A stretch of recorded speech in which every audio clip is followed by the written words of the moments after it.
Gus Dur menjadi presiden itu selama 642 hari, urusan itu tidak tuntas. Urusan itu tetap terpelihara. Perasaan bahwa mereka seharusnya yang menjadi pemenang politik dan Mbak Mega harus jadi presiden itu masih terpelihara.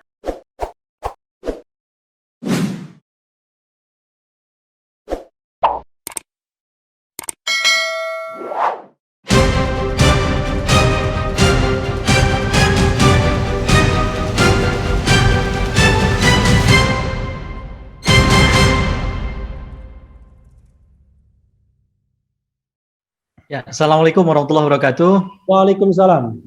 Menurut saya malam ini kita melakukan sesuatu yang bisa jadi penting karena memang ada kebutuhan untuk mendudukan secara proporsional satu peristiwa politik yang sangat penting, yaitu pergantian dari Presiden Gus Dur ke Presiden Megawati pada waktu itu. Dan saya nanti ingin lebih fokus ke pertarungan kepentingan yang bermain pada saat itu, yang saya saksikan dari jarak tertentu, karena menurut saya ada banyak pelajaran penting yang bisa kita ambil, termasuk untuk hari ini. Sehingga banyak agenda lain menurut saya bisa dirancang dengan lebih matang, termasuk agenda Bang Riza Ramli. Ya, baik. Terima kasih, Mas Refli. Ya, keuntungan saya adalah saya punya kekurangan sekaligus kelebihan pada saat yang sama, gitu. Karena saya punya jarak tertentu dengan peristiwa, saya tidak terlalu bisa dekat sehingga bisa bercerita detail seperti Mas Adi, Mas Riza Ramli, dan yang lain, gitu. Tapi dari jarak tertentu justru saya bisa mempertimbangkan berbagai faktor dan variabel secara sekaligus, barangkali begitu. Nah, saya ingin memanfaatkan itu. Pertama, sebelum saya lanjut, saya ingin menegaskan sikap saya terhadap analisa politik. Ya. Menurut saya tidak pernah ada peristiwa politik yang punya determinan. Jadi kalau kita mau merumuskan peristiwa politik, terus kemudian ada pertanyaan siapa dalangnya, tidak mungkin kita menunjuk satu orang, itu tidak mungkin. Tidak mungkin kita menunjuk satu pihak, itu tidak mungkin. Tidak ada teori tidak ada determinan di dalam penentuan peristiwa politik tertentu. Nah, saya ingin melihat dari beberapa faktor dengan demikian. Yang pertama, pada saat krisis terjadi, lalu kemudian terjadi pergantian presiden, saya termasuk orang yang beruntung, karena pada waktu itu saya di Indonesia, sedang menjalani dua hal sekaligus. Satu, ayah saya meninggal dunia, 5 Mei tahun 2001, sehingga kemudian saya harus pulang dari Columbus, sedang sekolah pada waktu itu, dan ada di Indonesia. Lalu kemudian karena mepet dengan liburan musim panas, saya lanjut libur di sini. Sehingga ketika krisis terjadi, saya ada di sini. Nah, saya lihat dari semenjak Gus Dur pertama kali dilantik jadi presiden sampai dengan hari itu, memang ada hubungan yang unik di antara Gus Dur dan Mbak Mega. Harus diakui bahwa ada sesuatu yang tidak selesai dalam hubungan itu. Ada kepentingan yang sangat dinamis. Kita tidak bisa mengatakan pada diri Mbak Mega saja. Hanya saja kebetulan karena Gus Dur yang ditempatkan sejarah sebagai presiden, Mbak Mega sebagai wakil, tentu saja posisi Gus Dur jauh lebih di atas angin dalam urusan itu. Tetapi harus tetap dikatakan bahwa ada hubungan yang sangat unik memang di antara Gus Dur dan Mbak Mega. Jadi semacam benci tapi rindu begitu. Itu terpelihara terus. Dan menurut saya ini menjadi faktor yang sangat penting yang harus kita hitung. Terlebih-lebih terbangunnya hubungan di antara presiden dan wakil presiden pada waktu itu kan sangat unik. Karena Mbak Mega merasa dan PDI Perjuangan merasa bahwa sebagai pemenang pemilu semestinya Mbak Mega yang jadi presiden, kira-kira begitu. Dan saya yakin Gus Dur menjadi presiden itu selama 642 hari, urusan itu tidak tuntas. Urusan itu tetap terpelihara, gitu. Perasaan bahwa mereka seharusnya yang menjadi pemenang politik dan Mbak Mega harus jadi presiden itu masih terpelihara dalam 642 hari kepemimpinan Gus Dur.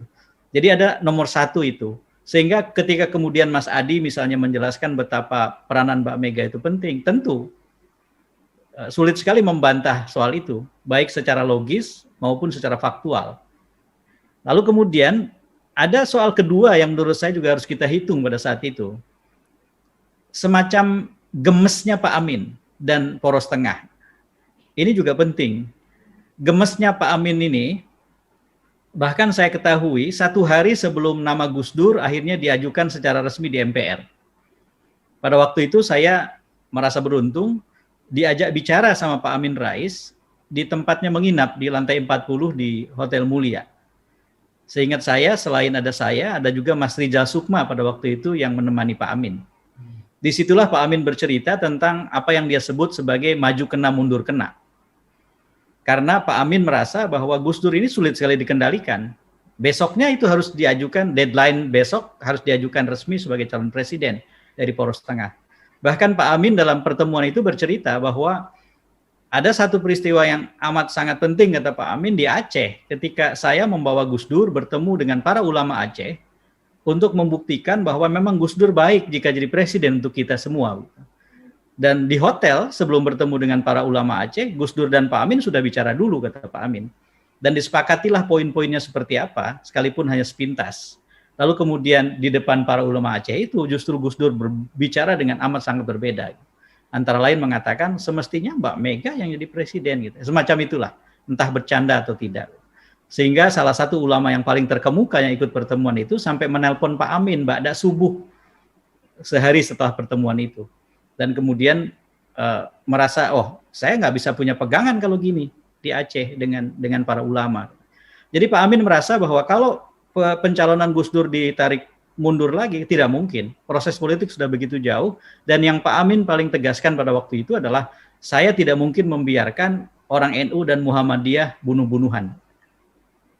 Itu saya ingat itu, pernyataan Pak Amin itu. Jadi, pada waktu itu Pak Amin sudah mengatakan bahwa ini orang akan sangat sulit dikendalikan. Lalu kemudian, ya saya tidak akan ceritakan apa yang saya katakan, karena fokus saya bukan pada saya, tapi fokus saya pada peristiwa itu. Intinya adalah ada rasa gemes gitu, rasa apa ya, gregetan yang ada pada Pak Amin dan Poros Tengah karena Gus Dur memang tidak bisa dan tidak mudah dikendalikan gitu. Nah, Gus Dur sendiri tadi saya kira Mas Adi Masardi menjelaskan dengan sangat baik itu. Gus Dur sendiri bukan orang yang, Mas Rijal Ramli juga, bukan orang yang mudah diajak dalam politik akomodasi. Karena semua orang diakomodasi sama Gus Dur. Sementara akomodasi yang sifatnya partisan, memihak satu kelompok tertentu, itu nggak laku buat Gus Dur. Saya ngelihat ada kecenderungan itu. Nah, saya ingat 1 hari sebelum Gus Dur akhirnya terpilih di MPR, saya mewawancarai Gus Dur di kamarnya pada waktu itu untuk acara yang waktu itu saya pandu. Ada 5 stasiun TV pada waktu itu berkolaborasi, kemudian membuat siaran langsung talk show yang namanya Indonesia Baru. Sebelumnya Menuju Indonesia Baru. Saya adalah host di talk show itu, ditayangkan Selasa malam pada prime time, tetapi khusus untuk kasus pemilihan presiden, kami memutuskan bahwa Gus Dur kita tapping saja. Kita wawancara, nanti video wawancaranya ditampilkan pada saat siaran langsung berlangsung sesuai dengan konteksnya pada waktu itu. Saya ingat betul itu. Gus Dur keluar dari ruangan, dari kamar hotel, saya nunggu di tempat duduk di situ, sudah di setup untuk satu wawancara televisi. Gus Dur diantar oleh Caimin, Muhaimin Iskandar dengan Mbak Ratih, lalu kemudian duduk, dan kalimat awal yang dikatakan Gus Dur adalah, saya sebentar lagi akan jadi presiden. Saya catat ini karena kebetulan saya punya catatan tentang pertemuan itu.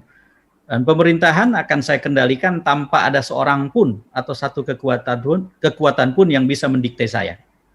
Itu salah satu yang dikatakan Gus Dur. Jadi Gus Dur bukan orang yang mudah secara politik. Nah, ini yang kemudian menurut saya juga jadi variabel lain yang penting. Benar bahwa Pak Amin pada waktu itu menjaga betul sikap demokratisnya dan lain-lain, tetapi pada saat yang sama tentu ada kepentingan politik yang tidak bisa dihindari bermain gitu. Nah, lalu kemudian variabel yang ketiga yang juga penting adalah datang dari sifat Gus Dur sendiri. Kalau dalam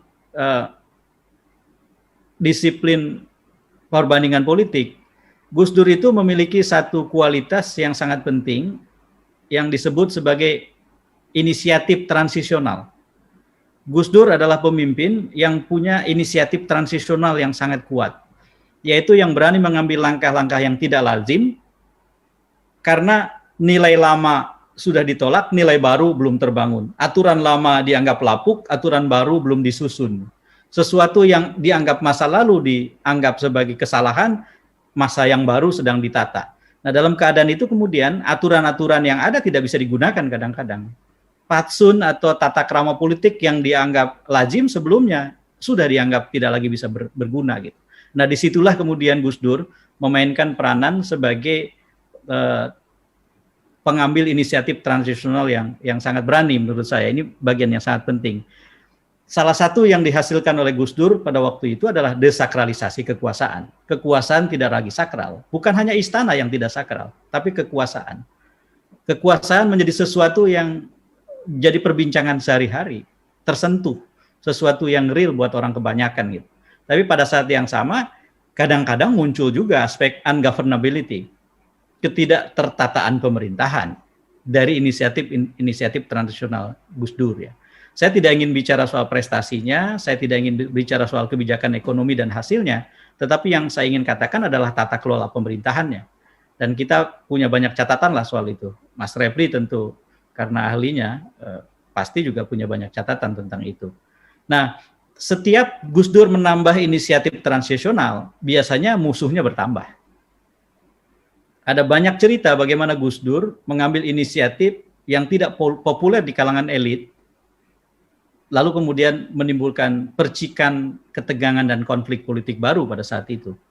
Nah, ini tentu juga memberikan sumbangan yang penting. Dan terakhir, ada faktor yang keempat yang menurut saya sangat penting, dan ini berkaitan dengan Gus Dur yang merupakan satu-satunya tokoh politik di Indonesia sepanjang sejarah reformasi yang bisa kita sebut sebagai titik konvergensi politik Indonesia. Kalau kita tarik politik Indonesia itu dari kanan di ujung dan sampai di kiri di ujung, persis di tengahnya itu Gus Dur. Pak Amin Rais ke kanan, Cak Nur ke kanan, Megawati di kiri. Jadi kalau kita mau cari titik di tengah itu, Gus Dur. Saya kira tadi Mas Rizal Ramli sudah menyebutkan presiden sebelumnya barangkali yang ada di titik yang mendekat ke Gus Dur. Perbedaannya dengan Pak Habibie, Gus Dur ini bukan saja secara pemikiran, secara konsep, secara ideologi ada di titik tengah, tetapi Gus Dur punya kekuatan politik yang sangat tengah dari garis perjuangannya yang sangat panjang. Kalau Pak Habibie kan tidak membangun kualitasnya dari sisi itu. Dia seorang teknolog, teknokrat, lalu kemudian ditarik ke pemerintahan. Dia tidak punya akar dalam gerakan Islam misalnya, dalam sejarah pergerakan masyarakat. Nah, Gus Dur punya itu. Nah, jadi menurut saya Gus Dur itu dengan kekokohannya bersikap itu ada di titik konvergensi politik Indonesia. Resikonya adalah susah sekali dia di titik itu Gus Dur diajak partisan, baik ke kiri maupun ke kanan. Gus Dur bukan tipe orang yang bisa menyenangkan kiri, bisa menyenangkan kanan. Justru karena kekuatannya sebagai titik konvergensi politik Indonesia itu. Nah, jadi dalam konteks ini saya harus katakan bahwa kejatuhan Gus Dur antara lain konsekuensi pertarungan politik kiri dan kanan, dan Gus Dur ada di titik konvergensi itu. Sebetulnya kalau saja Gus Dur menggabungkan 3 kualitas sekaligus, democratic mind, jadi gagasan-gagasan demokratik, perilaku demokratis, sama keterampilan berdemokrasi, Gus Dur akan sangat kuat, kokoh, dan mungkin akan jadi presiden yang dikenang sebagai presiden yang luar biasa menurut saya. Tetapi ada ketidakseimbangan di antara 3 kualitas itu pada Gus Dur. Sehingga akhirnya kemudian jatuhlah Gus Dur pada waktu itu, 23 Juli 2001 itu. Nah, walhasil menurut saya apapun yang terjadi dengan kejatuhannya Gus Dur, lengsernya Gus Dur, maka satu hal yang harus kita akui adalah bagi perkembangan demokrasi di Indonesia, Gus Dur itu kalau diumpamakan zat kimia, itu fungsinya adalah peroksida, H2O2. Peroksida adalah satu zat yang membantu perubahan zat, percampuran zat menjadi sesuatu yang baru, tetapi ia sendiri tidak ikut larut dalam campuran baru itu. Jadi H2O2 itu hanya mengantar perubahan, lalu kemudian dia tidak menjadi bagian dari zat baru yang dihasilkan. Peroksida. Nah, Gus Dur dalam politik Indonesia, terutama dalam demokratisasi di Indonesia adalah peroksida itu. Sumbangan Gus Dur buat demokrasi amat sangat besar menurut saya. Jadi saya sangat berharap bahwa siapapun di Indonesia akan belajar demokrasi, termasuk anak-anak muda sekarang, Gen Z, generasi milenial, dan itu harus membuka kembali catatan sejarah, dan di dalam catatan itulah ada Gus Dur yang sangat penting peranannya. Nah, kalau kita rumuskan dari apa yang saya sampaikan tadi, 3 variabel yang harus kita hitung, mulai dari keunikan hubungan Gus Dur dengan Megawati, lalu kemudian rasa gregetan atau gemes Pak Amin dan Poros Tengah, lalu kemudian inisiatif transisional yang sangat kuat dari Gus Dur dengan segala konsekuensi politiknya, serta posisi Gus Dur sebagai titik konvergensi politik Indonesia, maka menurut saya sebagai warga negara, memang saya amat sangat menyayangkan Gus Dur mengeluarkan dekret pada saat itu. Dari perspektif hari itu dan hari ini ya, posisinya tidak berubah. Kenapa? Karena itu seperti memberi justifikasi konstitusional untuk mempercepat pergantian kekuasaan. Kalau saja itu tidak dilahirkan, dekret itu tidak dilahirkan, menurut saya pertarungan masih akan cukup alot ya. Apalagi setelah saya mendengar penuturan dari Pak Bahtiar Hamzah tadi tentang apa yang terjadi di dalam DPR, lalu kemudian tadi juga disampaikan oleh Pak Fuad Bawazir, ditambahi oleh Pak MS Kaban, saya kok punya keyakinan bahwa variabel dekret kemudian harus dimasukkan, bukan di antara 4 variabel tadi yang penting, tetapi hanya mengubah kerangka waktu. Dia bukan game changers. Permainan sudah berjalan lama dengan format yang dipengaruhi oleh 4 variabel tadi, tetapi dia mempercepat arah perubahan siapa menang dan kalah dalam game itu lewat keluarnya dekret. Nah, inilah kurang lebih Mas Refli yang bisa saya sampaikan. Saya berharap bahwa sekalipun pendek barangkali, tetapi ada sesuatu yang ingin saya garis bawahi pada hari penting ini, 20 tahun jatuhnya Gus Dur, dan 20 tahun itu di banyak kasus dianggap sebagai waktu penting, 2 dekade itu. Salah satu teori tentang konsolidasi demokrasi juga menyebutkan soal dua dekade misalnya. Bahkan buku paling penting dari Benjamin Barber, Strong Democracy, itu dirayakannya yang paling besar setelah 20 tahun buku itu terbit misalnya. Nah, saya ingin jangan hanya ada di channel YouTube-nya Mas Refli ini, 20 tahun lengsernya Gus Dur ini kita muliakan, kita rayakan, karena banyak sekali pelajaran penting yang bisa kita ambil sebetulnya dari berbagai perspektif. Begitu, Mas. Terima kasih banyak. Baik, saya sedikit saja menambahkan apa yang saya sampaikan tadi. Penting menurut saya untuk dilihat bagaimana Gus Dur melakukan desakralisasi kekuasaan dengan mengkomunikasikan secara terbuka banyak sekali hal pada zaman itu. Selama Gus Dur menjadi presiden itu, 642 hari itu. Itu 642 hari komunikasi publik pemimpin yang amat sangat unik di Indonesia. Menurut hemat saya, salah satu kualitas yang dimiliki Gus Dur untuk bisa melakukan itu adalah ia punya pemahaman yang sangat mendalam tentang apa yang sedang dia kerjakan. Benar dia tidak punya pengalaman jadi presiden, tidak punya pengalaman jadi birokrat, tetapi dengan kecerdasannya, dengan cara Gus Dur dengan cepat mempelajari banyak hal dan lain-lain, menurut saya sebagai warga negara, dan saya bisa keliru, Gus Dur punya pemahaman, punya gagasan yang sangat utuh tentang bagaimana mengelola demokrasi. Nah, itulah yang hilang menurut saya sekarang. Demokrasi Indonesia semakin hari itu semakin berorientasi pada sesuatu yang sifatnya teknis, technicalities, sehingga seseorang dianggap layak jadi pemimpin ketika ia tidak punya gagasan besar tentang bangsanya. Menurut saya itu tidak boleh diulang.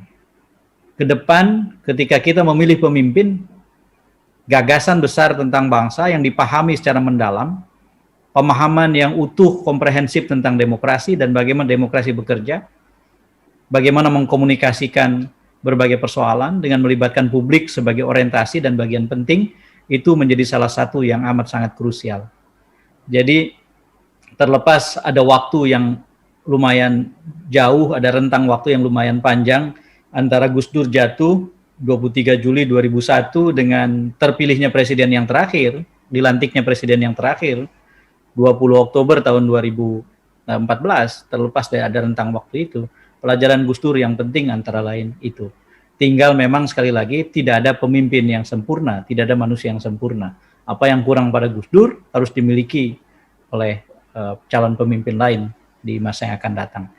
Itu aja Mas Refli, tambahan dari saya. Terima kasih banyak. Assalamualaikum warahmatullahi wabarakatuh.